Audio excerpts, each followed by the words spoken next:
The year is 1999. Pokémon Yellow was released internationally as the first updated version of a previous duo in the series.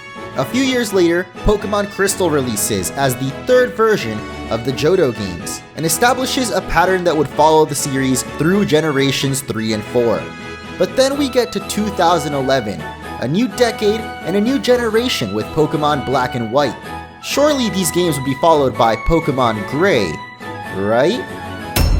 Pokémon Black 2 and Pokémon White 2 released the following year, and suddenly, the whole formula is shattered, and from then on made fans question what surprises might come in future generations. So in 2013, we moved on to the 3DS era with Pokémon X and Y.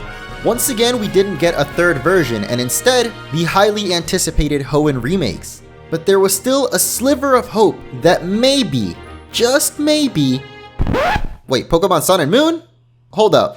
At this point, I recall many fans feeling distraught with the lack of conclusion to Gen 6. At least I definitely was, so many of us had no idea what to expect after our adventure in Alola. But it certainly wasn't this. Pokémon Ultra Sun and Ultra Moon. The first pair of definitive editions? Not really sure what to call them at this point. But it really felt like a chore replaying through Alola in these games just to reach the new content at the end that actually warranted the release of these Ultra versions. Don't get me wrong, I loved the Rainbow Rocket episode and exploring the worlds of the Ultra Beast, but it's content that would have been much more suitable as DLC. Which brings us to Generation 8, Pokémon Sword and Shield. We're on home console now, and along with that increased price tag, I guess Game Freak figured it was time to catch up with other industry standards, so instead of a third version, sequels, or Ultra Edition, the Galar region finally received Pokemon's first ever downloadable content, the Sword and Shield Expansion Pass, which of course consisted of the Isle of Armor and Crown Tundra DLCs. But considering how inconsistent these post-release versions have become since Black and White 2, is it really safe to assume history will repeat itself in Paldea?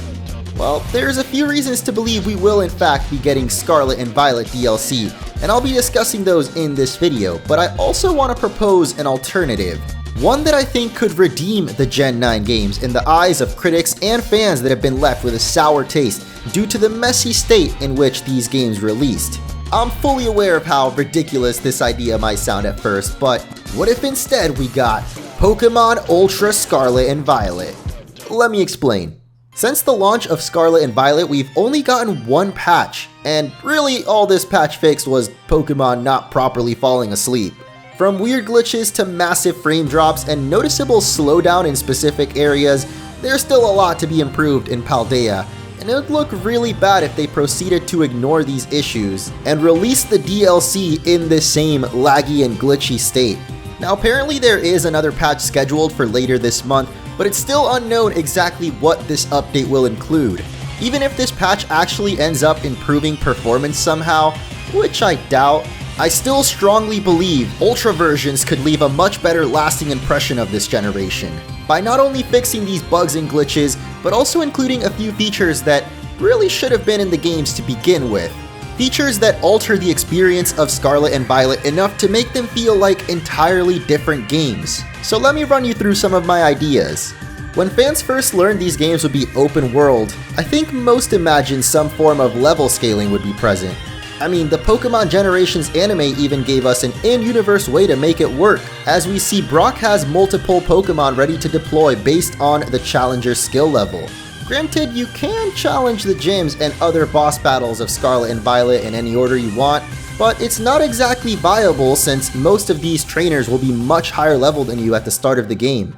Even the intended badge order based on lowest to highest level makes no sense to me. This path has you going back and forth across the region when naturally most people would want to continue down whatever path they first chose. Even if you decided to train up and take on some of the harder battles first, it only makes every subsequent gym battle feel like a walk in the park because you're so high level now in comparison to the rest of the bosses. This is why a level scaling system makes so much sense for these games, and I really wonder if Game Freak maybe did try to implement it, but it just didn't work out for some reason. This feature would make the open world experience so much more fun and add tons more replayability to the game, since every playthrough you can try a different gym order and the leaders would actually use different teams based on when you face them.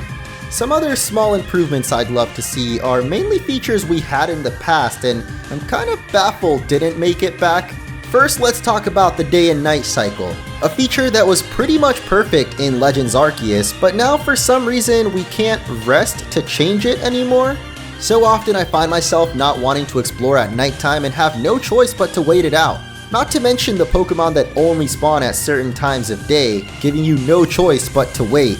You could argue this makes the world feel more realistic, but then again, I can sleep through the night in the real world, so why not in these games? Another strange choice was the removal of the shiny sparkle and sound effect in the overworld.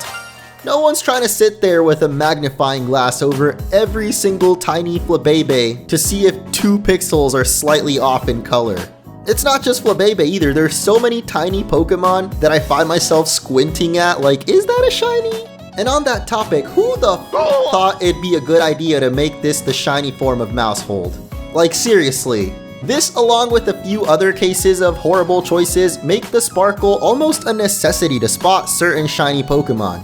And I know it might make shiny hunting overall easier, but this is a game where you can make sandwiches that almost guarantee you any shiny Pokemon you want, so the argument for difficulty isn't really valid in my opinion. Now, longtime viewers probably saw this coming. I have to talk about the lack of customization.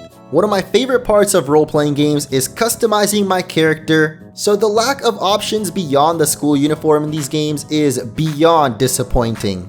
I understand the theme of academy life, but even the uniforms themselves could have had so many more options besides just shoes and hats. Just look at the Team Star members. Apparently this constitutes as close enough to being the school uniform, like what? Honestly though, there's absolutely no reason why we should be forced to wear the uniform when you're outside of school.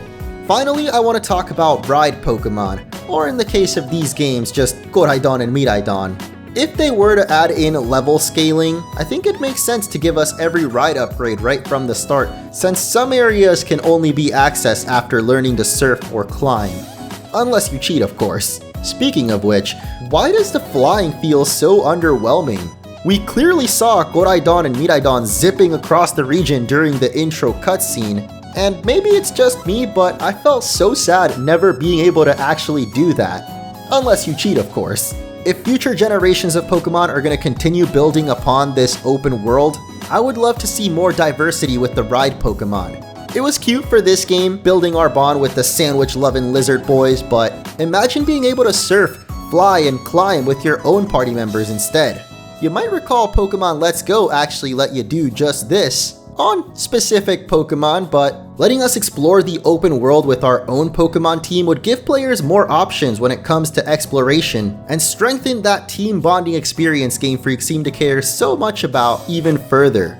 With all of these features implemented, I think a strong case could be made for a re-release of these games to actually make sense. Whether it's Ultra Definitive Editions or even the unexpected return of a third version, I suppose it doesn't really matter. Or does it? It's finally time to talk about the Donphan in the room. Despite all the negativity they received on release, Scarlet and Violet managed to become the fastest selling Pokemon games to date, with over 20 million copies sold as of the end of last year. For comparison, Pokemon Sword and Shield sold around 16 million copies in the same amount of time, and this number continued to grow with the release of the expansion pass to the point we're at now, where Sword and Shield sit as the second most sold Pokemon games to date, only behind the original Red and Blue. But Scarlet and Violet is quickly catching up, and DLC would definitely help push those numbers up to potentially even become the best-selling games of all time. Not that I think that's ever gonna happen, but you might have also noticed at the very bottom of this list we have Ultra Sun and Moon, and below them literally every other third version / sequel besides Pokemon Yellow. These low sales numbers are likely part of the reason Pokemon moved away from third versions, but 10 million copies at $60 each is still way more money than what Scarlet and Violet DLC could ever come close to making. But of course, money isn't the only reason to continue Paldea's legacy, and there's quite a few clues left in the games hinting at more Pokemon yet to be discovered in this region, so let's dive into some of these loose ends that show us there's still more to come. The most obvious unresolved mystery in Scarlet and Violet has to be the strange disc Pokemon described by Heath in his expedition journal, the Scarlet and Violet books. Most fans agree this potential third legendary would play a similar role to Eternatus back in Galar, that being the source of the energy needed to power the Dynamax phenomenon found in that region. This disc Pokemon would of course be responsible for the Terastal phenomenon found throughout Paldea instead.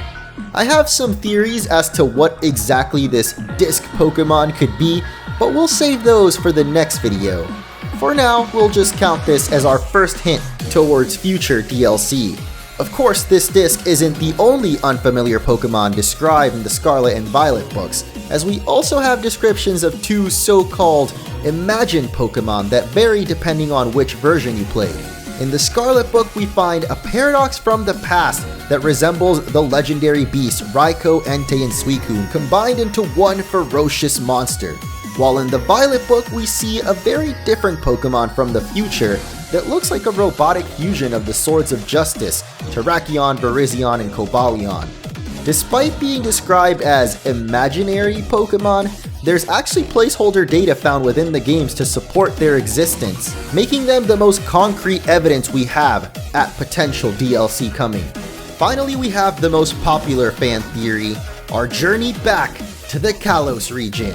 With Paldea being based on Spain and the Kalos region from Pokemon X and Y being based on France, it's led a lot of people to wonder if this off-limits area in the northeast corner could actually signal our return to Kalos. Being the first 3D games in the series, X and Y didn't exactly have the craziest graphics, so I'd love to get a glimpse of this region with all the visual improvements we've had since then.